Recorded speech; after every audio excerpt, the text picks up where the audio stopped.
Hi guys, so this is the bonus for Tony's Right. How are you? So this is going to be about AI, and I know that is like freaking thing for people. You know, because everybody's like AI. They be like so like, I get it, I understand, because it's just like, what the yo, y'all are putting like so much money into this, but not like human beings. But okay, whatever. But there's something to be said about that. Now, I am my drive. I just did these in the last like month or so. Let me see. Around.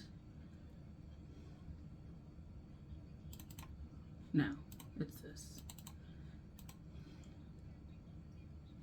Around Thanksgiving, I came across a video that talked about using AI to kind of assess your weaknesses and your strengths within your resume and things like that. And so, after watching that video, I got inspired and I logged on to ChatGPT.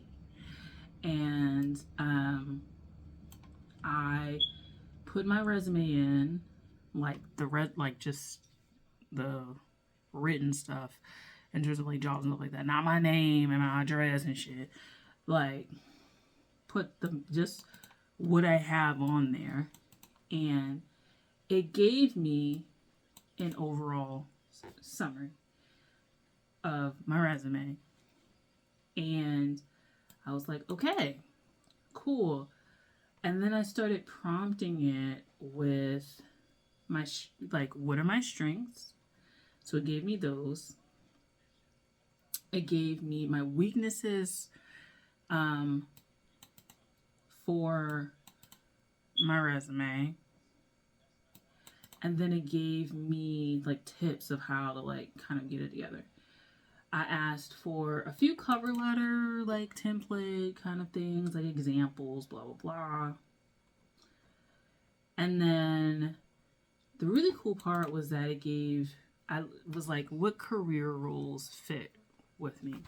And the reason why I started prompting in this way is because I just needed an open thing. And I also am going to have to start talking to the career counselor, and I want to come in with like an idea, and I'm going to literally tell them I use ChatGPT. And these are the things that it came up with. And let's go with them because it actually is pretty spot on for like the shit I want to do. Like, let's start tailoring it and have a human eye kind of look over for that. Now, I'm going to be pissed if I go to the career center and they're like, yeah, this is great. Like, bro, like, I need you to fucking help me. The whole point is for you to help me. But based on what I like wrote for them, I'll tell you what it mentioned for my strengths. And then I'll mention like the weaknesses and stuff like that. All right, cool. So I copied and pasted all of this shit, right? So it gave me an overall summary that it was a strong blend of creative, editorial, administrative, and community focused experiences, which is correct, partially because I didn't put my what's it called, massage and farm tech experiences on there because I knew it was going to split it and fuck it up if I did. Because I feel like I'll spend most of my life in this direction more than that direction. So I've since split and made different resumes for different things. So based on the one with all of the arts experience, this is what they gave me. Cool. So main skills that they identified: writing and editing, arts and literary administration, communications and outreach, research evaluation, administrative technical skills, kind of, strengths, commitment to the arts, diversity across sectors, it said, because I've been in education, arts, community, nonprofits, and government. I've literally worked for the state government at one point. I work in a nonprofit for an internship now, worked at a school, university, and I volunteer with different like organizations and commissions and stuff like that in my state. So there's that. Communication skills, public speaking, writing instruction, interpersonal customer service. Reliability in administrative roles. And then leadership and initiative and within creative context. Weaknesses it gave me that I didn't have a clearly stated professional identity, and this is true because I've had to change and pivot my job so fucking much that like I literally like will have very short experiences places, and this has been like the last like 5 years, like short experiences in different places. Not even a year, girl. Like, so not clearly stated where I'm trying to go, right? So I can do creative writing, communications, art administration, higher ed type things, nonprofit type things because I've worked in those spaces. But like, where am I going with that? That's what notice. A very concrete skills section. So what do I mean by that? Salesforce, something that we used when I was working in the school. Salesforce, UX, UI design, WordPress, Adobe Premiere, Final Cut Pro, shit like that, you know? So there's that. Inconsistent chronology, having gaps between things. And then they were like mixing volunteer and paid roles under the same thing, which is true. And I've since edited that. Yeah. And then bulleting it and not including like metrics and stuff like that.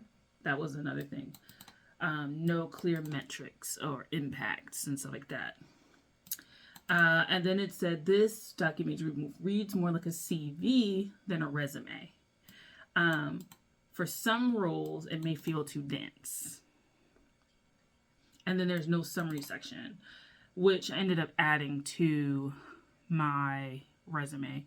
Like I took it out for some of them because I have more than one resume now. I kind of split it.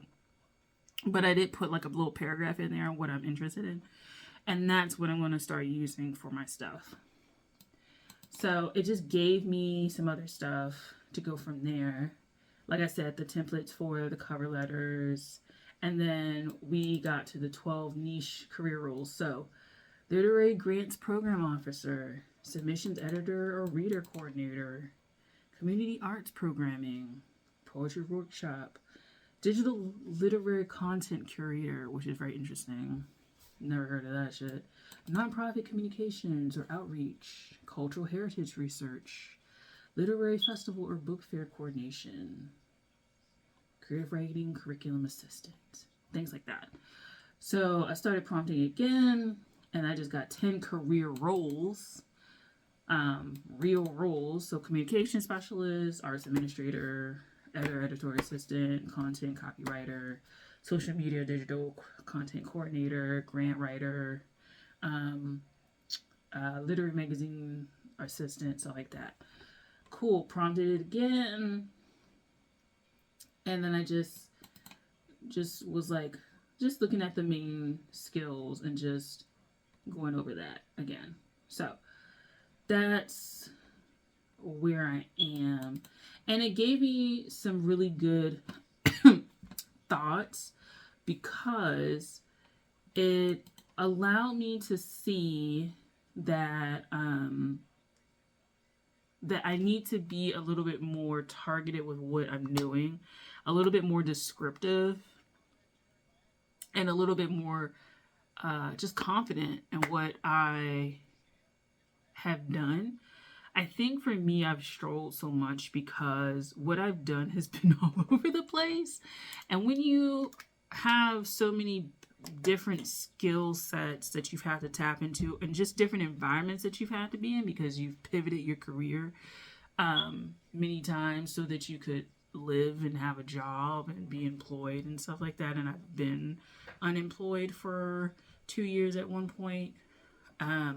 and I've been underemployed. So it's kind of more like a big a big thing for me when it comes to like where I'm going career wise, because it's based on my experiences. It's always been up in the air, and it's always been like a question mark of where I'm going to be next year, because uh, so many things have changed. Like every year, I've had to change jobs, whether or not I got laid off or it just didn't work out, fired. But most of the time, it just didn't work out. I left the job because I got another job, only to lose that job. Like, I've had so many things career wise that have been like crazy, right? So, this was a nice little ditty vibe. Like, I ain't gonna lie. So, I definitely looked at my resume and made some real tweaks. And, you know, I put some things out there, haven't been like uber successful. I think it was also outside of what I genuinely wanted to do. I'm not gonna lie.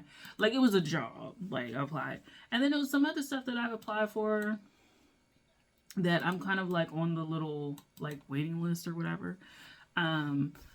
They like, my name is in the queue thing.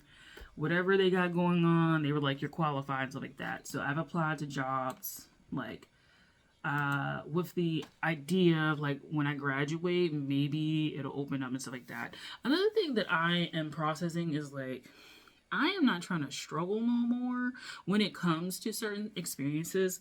And what I mean by that is like, if something is just so like difficult for me, I am not engaging with that shit no more.